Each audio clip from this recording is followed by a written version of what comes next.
우리가 일반 커머셜에서의 민수에서 접근하는 방식의 수출 세일즈 공식을 적용하면 안 안 된다. 돼요. 특수한 안보 산업이기 때문에 사실은 제가 뭐 이 얘기까지는 진짜 안 하려고 그랬는데 무기거래 시장 정철제 시장 아니라고 그랬잖아요. 그 말은즉슨 로비를 허용해요.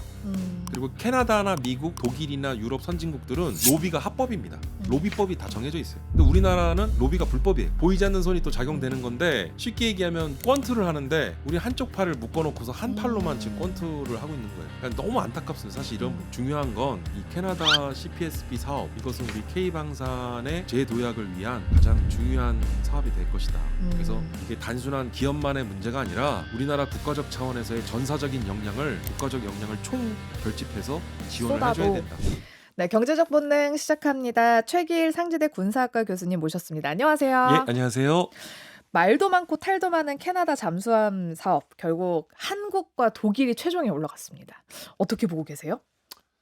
꼭 수주해야죠. 꼭 해야죠. 60조 원이 네. 걸린. 이거 뭐 한두 푼도 아니고 60조 원이 걸린 이제 명운이 달린 일입니다. 우리나라 이제 한 해 예산이 거의 600조 좀 넘잖아요. 2026년 금년 정부 세출 예산이 이제 600조가 넘는데 역대급 슈퍼 예산을 편성했죠. 네. 그리고 이제 매년 전체 정부 세출 예산의 10분의 1, 약 그러니까요. 10%를 국방 예산으로 쓰고 있는데 올해 우리나라 국방비가 66조 원입니다. 요거 수주해 오면 국방비를 다 벌 수 있는 그런 수준인데. 올해 2026년 캐나다 CPSP, 그러니까 이게 캐나디안 페트롤 서브마린 그 프로그램의 약자인데요. 네. K방산의 명운이 달렸거니와 K방산의 어떻게 보면 도약을 위한 중대 기로에 서 있다. 이거 하나로 이제 우리가 가늠해 볼 수 있다. 이게 어떻게 보면 지금 업계에서도 이제 초미의 관심이기도 한데요. 꼭 수주했으면 좋겠습니다. 그러게요. 근데 우리 바람이 이루어졌으면 좋겠는데 이걸 한번 저희가 찬찬히 뜯어보면서 어느 정도의 가능성이 있는지를 이제 냉정하게 한번 파악을 사실 해보도록 그래도 하겠습니다. 최근에 좀 기분 좋은 뉴스 중에 하나가, 그러니까 최근 사례인데요. 하나 사례를 말씀드리면 호주에서 차기 그 지상 전투 장갑 차량 교체 사업이 있었어요. 네. 이것도 수조 원대 사업이었는데 당시 독일의 라인메탈과 하나 에어로스페이스가 경합을 합니다. 그래서 최종 이제 경합에서 이제 라인메탈을 누르고 한화가 네. 수주를 했단 말이에요. 그러니까 이게 당시에 엄청난 글로벌 빅 뉴스였는데 사실 독일이란 나라는 군사 강대국으로 1, 2차 세계대전 당시만 하더라도 명품 전차와 장갑차를 만들었던 나라인데 그 저력 있는 독일을, 아니 자동차를 만들기 시작한 게 우리나라보다도 100년이 앞선 나라인데 네. 그런 독일을 우리가 이겼다는 거죠. 한화가. 예. 그래서 그 승전보를 다시 한번 재현할 수 있는 캐나다에서 이러한 수주 낭보가 또 전해지기를 정말 바람하지 않습니다. 제가 너무 갑자기 물 뿌리는 것 같긴 한데 우리 얼마 전에 폴란드에서는 졌었잖아요. 제가 물 한 잔 해도 되나요? 네. 근데 사실 독일한테 진 건 아니었고 이제 스웨덴한테 스웨덴 졌는데 사브사에게 네. 우리가 석패를 당했죠. 그때 폴란드 잠수함도 뭔가 '우리가 잘 되지 않을까?'라고 생각을 했었는데 이것도 밀려 가지고 우리가 그래도 뼈아픈 이야기를 해야 이번에 이길 수 있지 않을까. 그 역대 정부에서는 없었어요. 방산 특사라는 게. 그래서 현 정부에 들어서면서 방산 특사로 강훈식 비서실장이 폴란드 현지에도 또 급파되고 또 한화의 김동관 부회장도 막 폴란드 현지에 가고, 그래서 우리도 총력전을 펼쳤는데 저도 좀 반신반의했거든요. 폴란드 오르카 사업도 우리가 좀 가능성이 높지 않을까 했는데 내심 기대를 했는데 제가 하루 전날 전화를 한 통 받습니다. 근데 그 전화를 받고 나서 폴란드 사브사로 기울어진 것 같다라고 하는 그 연락을 받았는데, 그래도 이제 비딩이니까 이제 입찰 결과는 뚜껑 열어봐야 한다 했는데 다음날 사브사로 결정됐더라고요. 그럼 그게 정치적인 이유예요? 아니면 뭐 기술적인 이유예요? 여러 가지가 있었는데요. 일단 그 선정의 당사자인 폴란드 정부 입장만 보자면 그 폴란드 한 해 국방비를 뛰어넘는, 그러니까 어떻게 보면 그 우리나라 K방산의 한국산 무기들에 너무 지나치게 편중돼 있다라고 하는 게 특정 국가에 대한 특정 무기 체계에 대한 특혜 시비가 있을 수 있거든요. 그러니까 국내 여론도 감안해야 됐을 거고, 그다음에 바이 유러피안 정책이야라고 하는 유럽산 무기 구매 의무 비중을 높여야 된다라고 하는 그런 것들을 폴란드도 나토 회원국이기 때문에 압박이 좀 있었을 것이다. 유럽의 그런 그 국가들로 하여금 그 EU 공동체 또는 나토 회원국으로서 눈치를 안 볼 수가 없었다는 것이죠. 그러니까 이런 것들이 복합적으로 그러니까 단순히 그러니까 기본적으로 이제 무기는요. 글로벌 무기 거래 시장은 정찰제 시장이 아닙니다. 그러니까 이 정찰제 시장이 아니라는 거는 단순히 가성비, 뭐 가격 경쟁력이나 또는 제품의 어떤 우수한 성능이나 또는 계약 이행에 대한 납기 준수 능력만으로 결정되는 건 아니라는 거예요. 결국은 고려해야 되는 뭐 국가와 국가 간의 어떤 국제 관계나 국제 정치, 외교, 더 나아가서는 그 나라 국내 정치 상황까지도 고려해야 되는 등 네. 복잡한 고려 요소들이 많다라는 거예요. 그럼 그게 전에 실제로 오르카 네. 사업에서 보여준 거죠, 결과가. 그럼 전에 호주는 우리 어떻게 딴 거예요? 아시아라? 여러 가지 또 이유가 있었는데 그러니까 AS21이라고 하는 레드백 장갑차. 네. 이 장갑차는 우리나라 방산 역사상 없었어요. 그러니까 무슨 얘기냐면 우리나라 방산은요. 수요군, 예를 들어서 육군이다 하면 군의 엔드 유저인 군의 요구에 부합하는 그리고 리콰이어가 있었을 때 무기를 개발합니다. 근데 이 레드백은 우리 군이 요구하지 않았어요. 수요가 없는 무기였어요. 그럼 이 레드백은 어떻게 개발된 거냐? 한화가 그냥 만든 거예요. 세계 시장을 타깃으로. 그래서 현존하는 그 지상 그 전투 장갑 차량 중에서는 이른바 그 스펙만 보면 끝판왕입니다. 네, 이런 걸 만들어냈죠. 근데 이게 약간 호주 패치를 해줬다면서요? 그리고 또 현지화 전략이 먹혔던 건데 사실 우리나라의 방산 수출 주요 전략은 패키지 딜이라고 해서요. 현지 생산과 기술 이전 방식입니다. 근데 이제 이거 갖고는 안 된다는 거죠. 그래서 제가 이제 패키지 딜 2.0이라고 명명했는데 이 패키지 딜 2.0은 기존 현지 생산과 기술 이전에 더해 이제 플랜트 수출까지 하는 거예요. 그러니까 무슨 얘기냐면 공장을 지어주면서 공장을 수출한다는 게 그 우리나라의 그런 생산 설비, 파실리티까지도 수출해주고 메이드 인 코리아로 그리고 그 기술 공정에 있어서 기술 노하우까지 전수해주는. 네. 그래서 이것까지 가야지만 패키지 딜 2.0으로서 실질적인 무기 구매 국가로부터 확실한 러브콜을 받을 수 있는 보증 수표가 될 수 있다. 네. 그래서 제가 이제 말씀을 드리는 거죠. 그래서 그걸 우리가 호주한테는 해줬던 거고. 호주한테는 먹혔죠. 네, 먹혔고 일단 폴란드에서는 안 먹힌 것 같고. 폴란드에서는 이미 우리가 너무 재미를 많이 봤다 이미. 네. 이미 너무 많이 팔아가지고. 여기서면 더 욕심을 내면 폴란드 정부도 그걸 눈치를 안 볼 수가 없었을 거라는 거죠.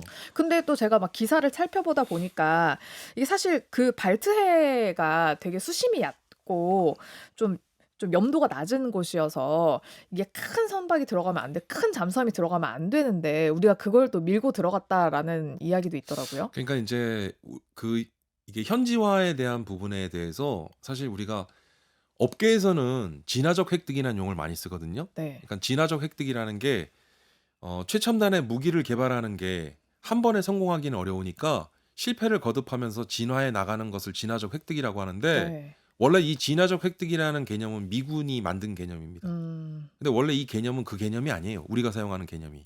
무슨 얘기냐면 미군이 사용하는 진화적 획득의 개념은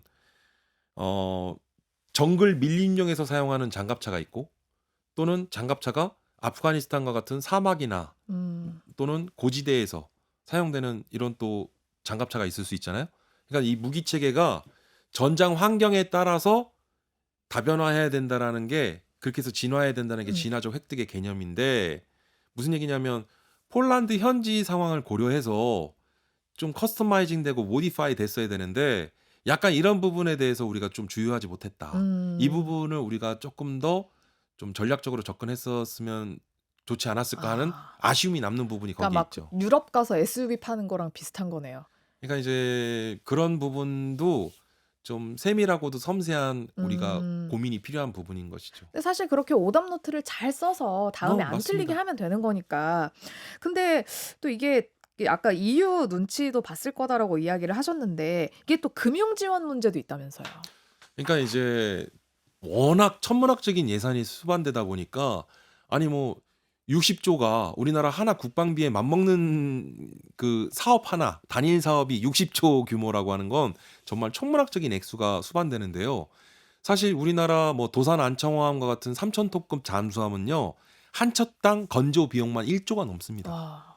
근데 이제 참 아이러니한 거죠. 뭐냐면 그 이러한 천문학적인 예산이 수반되는 이러한 무기 사업에서 사실 좀 재밌는 일화가 있는데요. 태국에 우리가 잠수함을 수출하려고 그랬어요. 네. 근데 태국 정부에 중국이 잠수함 수출 세일즈를 굉장히 공격적으로 하면서 1+1 제도를 제안합니다. 잠수함 한 대 사면 한 대 공짜로 줄게. 그거 한 대에 얼만데? 그러니까 이게 말이 안 되는 거잖아요. 네. 근데 결국은 잠수함이 시동이 안 켜지고 가라앉았어요. 아. 그러니까 잠수함이 가라앉는 건 맞는데 맞는데. 가라앉았다가 움직이질 못했다는 거죠. 그러니까 이제 그런 문제가 생겼고 여기에 더해서 중국 정부는 태국에게 SOC와 인프라, 그래서 철도와 교령, 그다음에 항만과 댐 등을 무상으로 제공해 주는 거예요. 남는 게 있어요? 그러니까 남는 게 있으니까 하겠죠. 그렇게 했는데도 그렇죠. 남는다. 재료를 너무 싼 걸 썼거나. 이제 무기는요, 약간 일종의 그 앵커링 효과처럼 약간 종속되는 경향이 있습니다. 그러니까 무슨 얘기냐면 우리가 애프터 마켓 시장을 빼놓고 얘기할 수가 없는데 전투기나 잠수함이나 같은 최첨단 고가 장비는요 10년, 20년 사용하고 버리지 않아요. 그 캐나다에 지금 운영하고 있는 잠수함이 빅토리아급 잠수함을 쓰고 있는데요. 퇴역한 잠수함 아니에요? 맞습니다. 그래서 1998년에 영국 해군이 이미 이거는 사형 연한이 도래돼서 그 쉽게 얘기하면 은퇴를 시켜줬어요. 그래서 이제 그 용도 폐기된 빅토리아급 잠수함을 영국 해군은 이제 내다 버리는 거를 캐나다가 인수해서 네. 지금 벌써 30년 가깝게 쓰고 있으니 네. 그러니까 이제 결국은 무기 체계가 구매 가격 대비 운영 유지 비용이 최소 3배에서 7배 정도 나타난다고 분석을 하고 있거든요. 그러니까 배보다 배꼽이 큰 거예요. 그러니까 우리가 싸게 무기 주고 네. 그 무기를 운영하는 과정 속에서 운영 유지 비용, MRO라고 하는 메인터넌스와 리페어, 그다음에 오버홀이라고 하는 그런 운영 유지 비용에 대한 애프터 마켓 시장이 열릴 수 있으니 네. 그러니까 우리는 그게 사실은 남는 장사라는 거죠. 그냥 잠수함을 팔고 끝나는 게 아니라. 그래서 전 세계 미국이든 프랑스든 전 세계 많은 무기를 수출하는 국가들은요. 반대급부를 제공해줘요. 그래서 이게 이제 옵셋이라고도 하고 G2G라고 해서 절충교육이라고도 하는데 우리 무기를 구매해주면 너희 나라 물건도 우리가 일정 부분 사주고 관련 기술도 이전해줄게. 그리고 수출 파이낸싱에 대한 금융 지원으로 차관도 제공해줄게. 차관은 이건 무산 제공이야. 이자도 안 받아.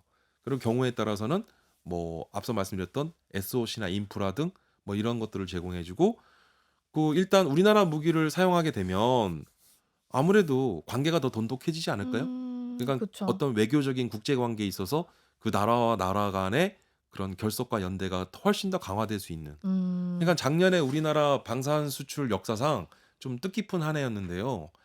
우리나라가 이제 공산권 국가에 첫 무기를 수출했어요. 그러니까 뭐냐면 무기를 아무리 많이 구매하겠다고 해도 우리나라 적성 국가에는 무기를 판매할 수 없는 노릇 아닙니까? 네. 근데 작년에 우리가 베트남에 K9 자주포를 팔았어요. 그러니까 이제는 어떤 진영과 이념을 뛰어넘는 이제는 방위 산업도 이 무기 산업도 좀 새로운 패러다임을 우리가 겪고 있다. 지금 이렇게 바라보는 게 맞는 것 같습니다. 그래서 지금 캐나다가 노골적으로 현대자동차 공장 좀 지어달라고 얘기를 했단 말이에요. 그건 이미 독일이 폭스바겐 자동차를 지어주겠다라고 제안을 했으니까 네. 그러면 한국 정부에게 너희는 뭘 줄래? 하다 보니까 이제 얘기가 나온 건데 참 이 부분에 대해서는 드릴 말씀이 참 많은데 네. 어디서부터 얘기해야 될지 모르겠어요. 해주세요. 왜냐하면 제가 만약에 현대자동차 회장이면 네. 갑자기 나는 왜 나한테 떨어지는 게 없잖아요, 사실. 자 그러면은 제가 이렇게 한번 말씀드릴게요.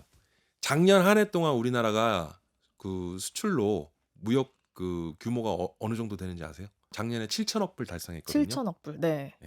작년에 우리나라가 역대급 방산 수출 기록을 써 나가면서 작년에 152억 불 무기 수출을 했습니다. 그럼 작년에 우리나라 대한민국의 전체 수출액 7천억 불 대비 네. 방산의 무기 수출은 152억 불. 이게 10%도 안 0.02%예요. 되네. 예.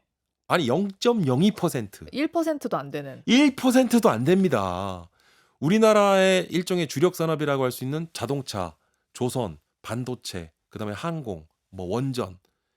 그러니까 우리가 방산도 중요한데요. 그러니까 저도 대한민국 국민이고 그리고 우리나라 방산도 중요하지만 사실 그보다 더 중요한 건 우리나라 국익이 더 중요하잖아요. 네. 그러니까 국익을 놓고 보면 제가 자동차나 반도체 다른 산업보다 방산이 더 중요해요라는 말씀을 못 드리겠어요. 음. 0.02%라는 거예요. 그러니까 뭐냐면 이거를 우리가 냉정하게 짚어보자는 거죠. 냉철하게. 무슨 얘기냐면 우리 현대자동차 주고 대한항공 공장 지어주고 그거 다 주고 나면 우리가 뭐가 남습니까? 아니 60조?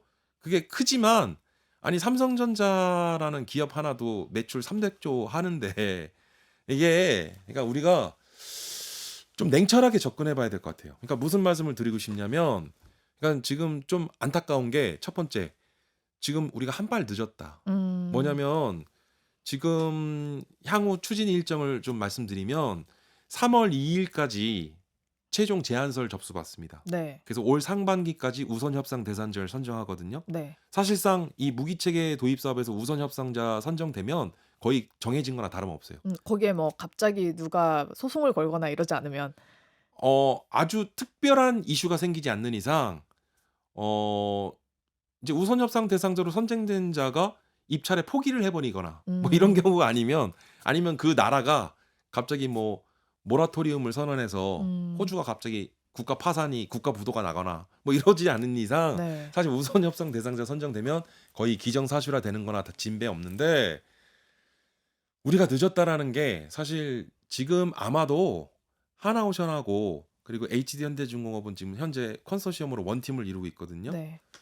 이미 제안서를 다 작성을 한 것으로 알고 있어요, 제가. 어. 거의 지금 제안서에 오탈자 수정하고 마무리하고 있는 단계에서 이제 재본해서 이제 정리하고 있는 단계에서 새롭게 뭔 제안서를 새롭게 쓴다는 겁니까? 사실은 우리가 이제 방산과 같은 이러한 천문학적인 예산이 수반되고 그다음에 국가와 국가 간의 이런 G2G의 형식을 보자면 사실 한 스텝 먼저 나갈 게 아니라 두 발, 세 발, 투 스텝, 쓰리 스텝 먼저 우리가 준비를 했었어야 되는데 우리가 지금 약간 조금 아쉽다 이 부분이 우리가 한 발 좀 늦은 감이 있다. 그러면 한 발 늦었으면 우리 일단 뛰어야 되잖아요. 어쨌든. 그래서 지금 정부에서 노력하고 있잖아요. 그래서 지금 현대자동차, 대한항공 그다음에 네. 정부 관계자분들이 지금 계속 캐나다 정부 관계자들하고도 만나고 현지에도 지금 전문가들이 급파되고 있고 뭐 저도 지금 뭐 특사 자격으로 지금 가라 그러는데 뭐 제가 간다고 뭐 무슨 도움이 될까 싶기는 한데 근데 지금 이런 노력을 하고 있죠.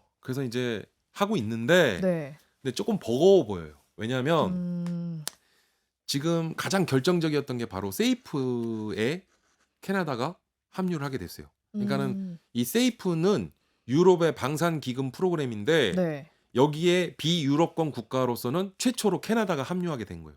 이 제안을 해줬고 캐나다가 이걸 수락했어요. 그러니까 네. 무슨 얘기냐면 유럽의 EU 공동체 27개 국가가 있습니다. 그러면 독일 등 27개 국가를 상대로 산업과 교역, 그다음에 무역을 하는 데 있어서 캐나다 입장에서는 독일만 바라보는 게 아니에요.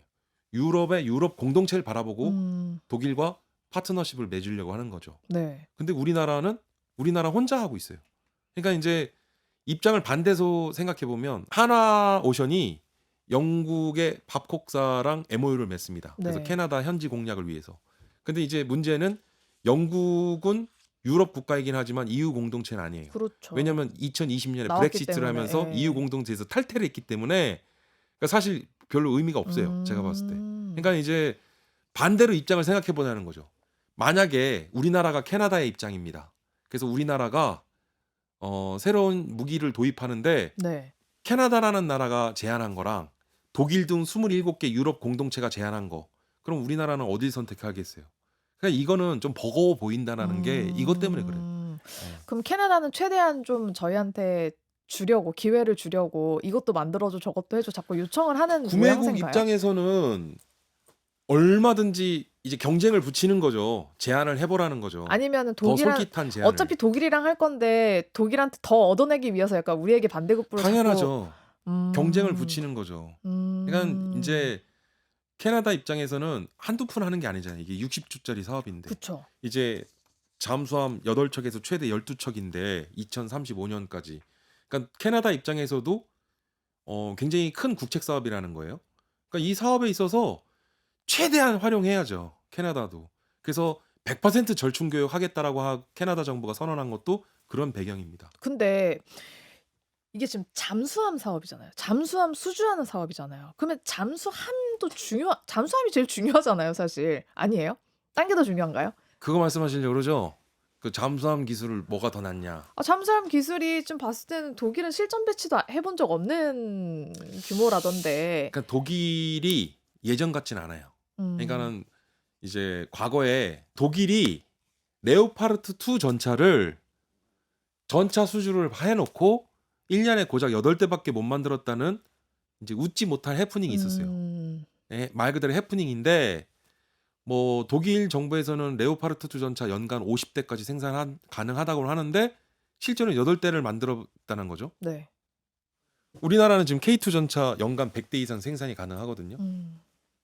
그러니까 과연 뭐 실전 배치 문제며 그다음에 이제 제대로 납기 이행이 가능할 것이냐라고 하는 문제며 근데 그거는 그 종전까지의 독일의 모습이었고요.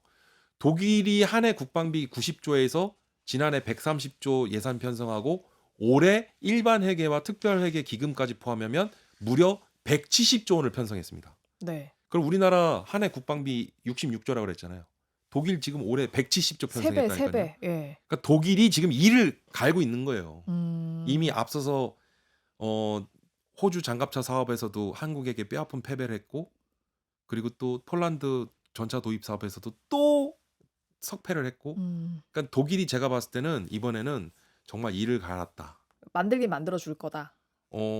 독일이 엄청난 또 제조업 강국이고요. 그리고 사실은 잠수함 원조 기술만 보면 디젤 잠수함으로는 전 세계 최강의 그러한 기술을 갖고 있었던 게 독일이었고 네. 그 독일의 기술을 이전받아서 우리나라가 오늘날 만든 성장할 수 건데. 있었고 예. 사실 이제 그 티센크루프 마린 코퍼레이션인데 TKMC는 그 우리나라에서는 이제 티센크루프 하면은 엘리베이터 만드는 회사로 많이 알려져 있는데 엘리베이터만 잘 만드는 게 아닙니다.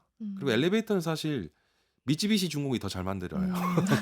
근데 어찌됐든 그래서 독일이 확실히 예전 같지 않은 행보를 보이고 있기 때문에 네. 어제의 독일, 과거의 독일을 또 우리가 그런 생각만 갖고 있으면 우리의 경쟁 상대를 제대로 알아야 되잖아요. 독일은 지금 달라지고 있습니다. 그러니까 예전에 독일이라고 하면 잘 만들던 독일이요? 아니면 한창 좀 헛빠졌던 한창 헛빠졌던.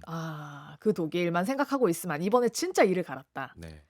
근데 또 이제 독일 잠수함의 장점으로 보자면 얘네는 이제 스테인리스를 쓴다는 거거든요. 근데 이게 스텔스 기능으로는 최고라면서요. 근데 우리나라는 스테인리스로 못 만든다고. 그러니까 여러 가지가 있어요. 그러니까 잠수함이라고 하는 것은요. 무기 체계 분류 기준상 태생적으로 공격 무기로 분류되는 무기가 있어요. 그게 잠수함입니다. 그래서 어. 잠수함의 핵심은 치명성과 은밀성이라고 해요. 음. 그래서 은밀성은 지금 말씀하셨듯이 스텔스. 예, 그러니까 수중에 바다에서 이제 보이지 않는 역할을 수행하면서 이제 치명적인 어떤 그 전쟁 상황 속에서도 필사의 일격 한 방으로 전세를 역전시킬 수 있는 일종의 우리 그걸 전략 무기라고 하거든요. 그러니까 그게 대표적인 게 잠수함인데, 근데 이제 잠수함에 사용되는 이런 스테인레스나 강철 재질 문제, 그 다음에 디젤 잠수함의 가장 크리티컬한 단점 중에 하나가 이제 일정 기간이 되면 수중으로 부상을 해서 맞아요. 이제 충전과 공기 그걸 해야 되는데 그게 이제 공기 부료 시스템이라고 하는 AIP 시스템 그것도 우리나라가 음. 독자적인 기술을 갖고 있고요. 네. 그 외에도 이제 다양한 우리의 자랑할 수 있는 그런 기술력들 그리고 또 앞서서 폴란드 오르카 사업 우리가 현지의 어떤 그런 좀 니즈에 부합하지 못하지 않았느냐 그런 리콰이어먼트를 충족시켜 줄 수 있는 그런 부분들 이미 그걸 반면교사 삼아서 하나오션과 HD현대중공업이 그런 부분들을 지금 제안하고 있고 그걸 준비를 하고 있으니까 네. 기술적인 측면으로만 보자면 물론 전 엔지니어 출신이 아니기 때문에 정확하게 말씀드리긴 좀 그렇지만 저는 비등한 수준이다. 충분히 우리가 견주어서 경쟁할 수 있는 정도의 기술력을 갖고 있다. 네. 예, 기술력만으로 평가했을 때 우리가 뒤처지진 않을 거라고 좀 바라보는데 앞서가는 정도는 아니에요? 그러니까 이제 그걸 장담할 수는 없죠, 저도. 음. 근데 어쨌든 독일산 잠수함과 우리 한국산 잠수함 그러니까 사실 이제 기술에 대한 부분도 중요한 평가 기준이 되겠지만 제가 봤을 때는 결국은 이 당락을 좌우하는 것은 얼마만큼 캐나다 정부를 줄 수 솔깃한 있는가. 제안을 해서 캐나다 정부에게 그런 매력을 느낄 수 있게 해줄 수 있는 게 무엇이냐 이걸 좀 봐야 음. 되는데 그러니까 여러 가지를 좀 봐야 돼요 사실은. 그리고 네. 또 하나는 이건 좀 뼈아픈 얘기인데 이거 얘기 안 하고 싶은데 좀 잠깐 네. 말씀드리면 작년에 호주에서 차기 그 호위함 도입 사업을 했어요. 네. 근데 그때 우리나라 HD현대중공업과 하나오션이 참여하기로 했는데 제안서 제출도 못 했어요. 말 그대로 음. 해프닝이 있었어요. 왜요?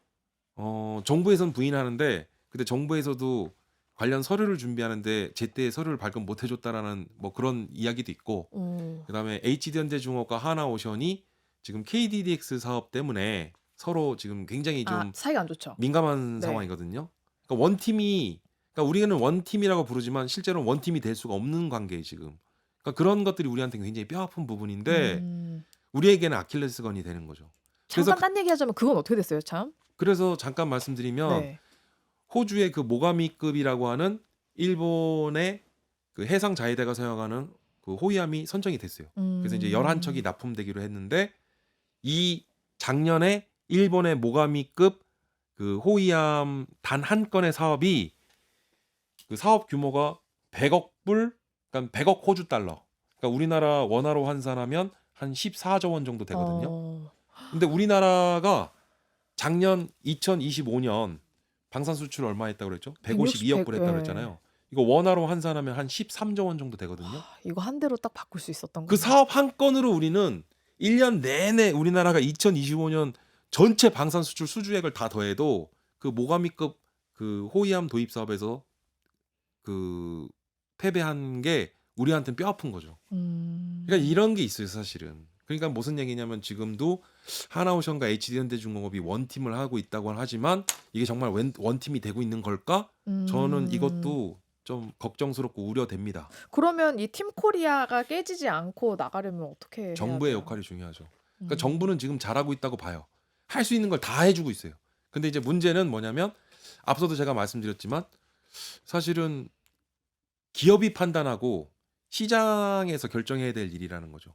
어떤 투자를 결정하고 대규모 이런 투자나 이런 것들은 특히나 우리나라의 주력 산업이라고 할 수 있는 자동차 산업이라든지 또는 항공 산업과 같은 이러한 산업들은 해외 생산 기지나 공장을 설립하고 해외에 진출하는 거에 대해서 이건 기업이 다각적인 고려 요소들이 필요할 것인데 기업은 생존이 걸린 일인데 그렇다고 국가가 다 책임져 주지도 않을 거면서 방산은 예외입니다. 그러니까 이제 우리가 방산 이거 수주하겠다고 자동차나 항공 산업 또는 기타의 이런 주력 산업들에 있어서 그 손익 계산을 해야 된다는 계산기를 두들겨 봐야 된다는 거예요. 네. 마냥 할 게 아니라. 그러니까 결국은 이거는 기업이 주도하고 기업이 결정해야 될 일이다. 투자는. 그리고 철저한 시장 경제 원리와 산업 전반의 거시적인 관점에서의 접근과 고려가 필요하다. 아마 정부 대통령실에서도 그런 부분들을 심도 있게 고민하고 있을 것이라고 보여지는데 참 어렵습니다. 여러 가지로. 네. 그래서 제가 캐나다 잠수함 사업 관련해 가지고 여러 이제 채널들에서 운영하는 뭐 방송들이 있잖아요. 근데 봤더니 댓글들이 좋지가 않은 거예요. 저렇게까지 달라고 하고 우리 이렇게 호구 잡힐 필요 있냐. 댓글 좀 얘기 좀 해주세요. 제가 댓글을 안 본 지 네. 몇 년 돼갖고. 아니 그래서 네. 그냥 독일 줘라 이런 댓글 되게 많아요. 뭐 그러니까 뭐 여러 가지 의견이 있을 수 있죠. 근데 음. 이제 다시 말씀드리면 2026년 올해 한 해가 우리 K방산의 중요한 변곡점이 될 것이고 분수령이 될 것이라고 얘기한 거는 그 가늠대 역할을 하는 게 바로 캐나다 CPSB 사업이 될 것이라고 제가 말씀드리는데 네. 이 결과가 의미하는 바가 커요. 그래서 올해 핵심 키워드는 해양 방산인데 네. 해양 방산. 그러니까 사실은 역설적이게도 우리 인류가 과거 고대로부터 오늘날에 이르기까지 바다를 지배한 국가가 결국은 세계를 제패할 수 있고 또 이 해양 방산에 대한 해양 패권에 대한 부분도 전 세계 러시아나 중국, 일본이나 미국 등 모든 나라들이 혈안이 돼 있는데 우리나라가 이런 해양 방산에 있어서 조선업 강국인데 우리가 이걸 쉽사리 포기할 일이냐? 저는 그건 아닌 것 같아요. 그리고 시도는 해야죠. 그리고 우리가 도전은 해야 되고. 그럼 우리나라 입장에서는 뭐 지금 수주에 나선 업체야 그렇지만 현대차나 대한항공에는 어떤 당근들을 줘야 될까요? 그 이제 정부에서 그 부분도 고심을 해야 된다는 거예요. 뭐 세금을 좀 깎아주거나. 그러니까 이제 뭐 그런 당근을 제공하는 것뿐만 아니라 국익적인 차원에서 음. 자칫 우리나라 주력 산업에 부작용이 생기지 않도록 그런 좀 세밀하고도 면밀한 산업적 접근과 고려가 필요하다는 거죠. 그러니까 음. 정부는 할 수 있는 걸 다 하고 있다고 보여요. 최선을 다하고 있다. 최선을 다하고 있는 거죠. 그래서 정말 됐으면 하기는 한다. 그렇죠. 저도 됐으면 좋겠어요. 제가 오늘 방송에서 좀 쓸데없는 얘기를 너무 많이 해서 아마 저도 지금 댓글 걱정되는데, 아니 저도 정말 바람하지 않습니다. 정말 바라는 1인 중에 너무 큰 하나고요. 호재죠, 이거는. 저는 뭐 K방산 저는 이 방산 연구하는 사람이고 저도 종사자인데 당연히 이거는 우리가 수주했으면 하는 바람입니다. 이번 수주가 거의 한국 방산의 한 획을 그을 만한 사건인 거는 확실한 이른바 거잖아요. 퀀텀 점프를 할 수 있는 어. 제도학의 중대한 분수령이 될 것이다. 전 네. 그렇게 바라봅니다. 네. 자, 캐나다는 아까도 말씀하셨지만 지금 은퇴한 잠수함을 쓰고 있기 때문에 사실 납기가 정말 급소라고 볼 수 있는데 우리의 건조 능력이 독일의 정치력을 뒤집을 만한 가능성. 그러니까는 제가 말씀드렸다시피 우리가 일반 커머셜에서 민수에서 접근하는 방식의 수출 세일즈 공식을 적용하면 안 안 된다. 돼요. 이건 특수한 산업이에요. 특수한 안보 산업이기 때문에 사실은 제가 뭐 이 얘기까지는 진짜 안 하려고 그랬는데 무기거래 시장 정철제 시장 아니라고 그랬잖아요. 네. 그 말인즉슨 로비를 허용해요. 음. 그리고 캐나다나 미국, 독일이나 유럽 선진국들은 로비가 합법입니다. 로비법이 다 정해져 있어요. 근데 우리나라는 로비가 불법이에요. 네. 근데 참 대단하죠. 우리나라는 무기거래 시장에서는 합법적으로 로비를 권장하고 로비를 하도록 돼 있는데 우린 로비를 안 하면서도 지금 잘 나가요. 그러니까 누군간 잘하고 있나 봐요. 쉽게 얘기하면 그렇죠. 보이지 않는 손이 또 작용되는 건데 쉽게 얘기하면 권투를 하는데 우리 한쪽 팔을 묶어놓고서 한 팔로만 지금 권투를 하고 있는 거예요. 경기를 하고 있는 거예요. 그러니까 너무 안타깝습니다. 사실 이런 부분이. 왜냐하면 로비가 잘못된 건 아니거든요. 로비는 이게 정확하게 로비를 영어를 한글로 번안하면 청원권이에요. 청원권. 로비가 왜 잘못됐습니까? 로비 자체가 잘못된 게 아니라 로비라는 수단을 불법적 음성적으로 사용하기 때문에 그게 잘못된 거지 네. 로비 자체가 잘못된 건 아니라는 거예요. 그렇게 따지면 미국이나 캐나다나 유럽 선진국들이 로비를 불법으로 해야죠. 근데 이미 그 나라들은 로비가 합법이고 로비는 너무나 당연한 거예요. 로비를 안 하는 게 이상한 거지. 그래요. 오늘 듣다 보니까 진짜 됐으면 좋겠는데 불안한 마음을 제가 감출 수가 없네요. 사실 제가 이제 방송용이 있고 또 비방용이 있으니까 네. 정말 드리고 싶은 말씀이 많은데 어쨌든 중요한 건 이 캐나다 CPSP 사업 이것은 우리 K방산의 재도약을 위한 가장 중요한 이제 사업이 될 것이다. 그래서 이게 단순한 기업만의 문제가 아니라 우리나라 국가적 차원에서의 전사적인 국가적 역량을 총 결집해서 지원을 해줘야 된다. 쏟아내야 된다. 쏟아도 아깝지 않은 사업이다. 쏟아도 아깝지 않다. 네. 예. 혹시 이 다음으로 또 큰 수주가 있을까요? 그렇죠. 이제 우리가 전 세계 이제 가장 최대 시장인 국방 조달 시장의 최대 시장인 미국 국방 조달 시장이 있는데 우리가 이제는 미국 본토까지도 노리고 있거든요. 그래서 뭐 미국의 차기 고등훈련기 사업이라든가 그다음에 또 미국과의 다양한 또 그런 방산 협력 프로그램들을 가동하기 위한 그런 부분들이 있는데 뭐 앞서서 마스가와 연계된 부분도 있고요. 그래서 우리가 그런 부분들도 염두에 두자면 사실 미국 시장에서 터면 전 세계에서 다 먹힌다는 얘기입니다. 엄청난 레퍼런스를 쌓을 수 있거든요. 네, 그래서 사실 우리나라가 종래에는 남미나 중앙아시아, 동남아시아, 중동이나 북아프리카 이런 지역에만 이제 좀 치중돼 있다가 최근에는 북유럽과 동유럽 이제는 미국 본토 시장까지도 이제 진출한다라고 하니 우리나라 K방산의 양적 질적 수준이 그만큼 엄청나게 성장하고 있다. 그렇게 바라봐도 좋을 것 같습니다. 좀 뭐 다수의 사람들은 이제 이러다가 3차 대전 터지는 거 아니야? 라고 걱정하시는 분들도 있는데 그 걱정 때문이라도 우리 방산이 더 잘 나갈 가능성이 큰 거죠. 제가 마지막으로 한 말씀 좀 드리면요.